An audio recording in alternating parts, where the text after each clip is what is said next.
Hi, I'm going to give you a little bit of general advice in this video, as I've called this one, Chunk Your Language. What do I mean by this?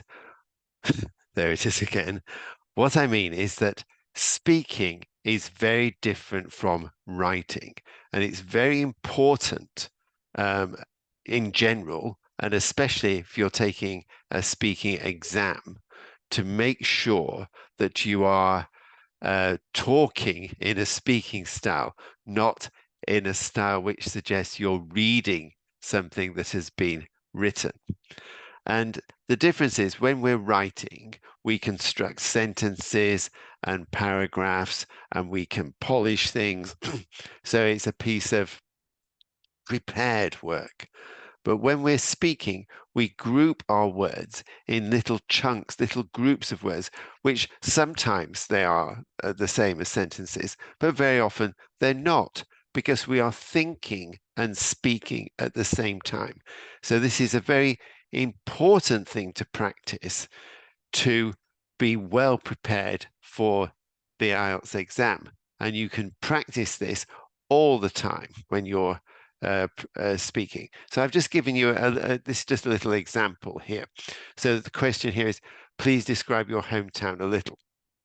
So I've answered the question and then typed up some of the words, but trying to show you the difference between the difference of a speaking performance rather than writing. So if I just go through this, well, one of the things people notice very quickly is that there's a lot of congestion. So I'm grouping this. People notice, and then I'm thinking how I'm going to express my idea. Very quickly, I'm kind of commenting on this. So I'm grouping these words by my thoughts rather than by the grammar of a sentence, a paragraph, an essay, and things like that. So if you say, how do I divide this into chunks?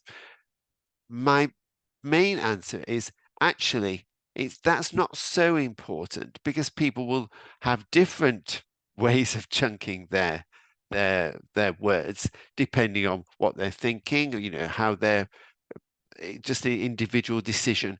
When you're speaking, it's not right or wrong, but the most important thing is that you do have these chunks of words, not a kind of reading a sentence that or a paragraph that has already been written. So I'll just give you an example here.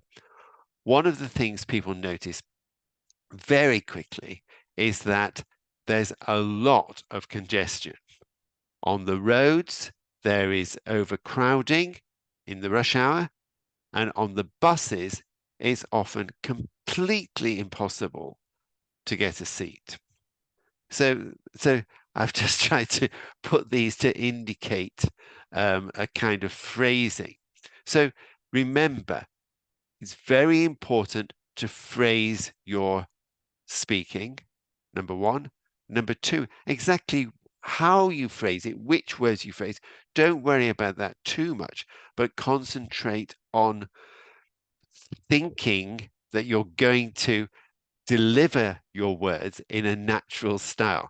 So the same way I'm trying to show you at this moment how I take a little a breath even between groups of words when I'm just choosing exactly what word I want to say next to communicate my meaning.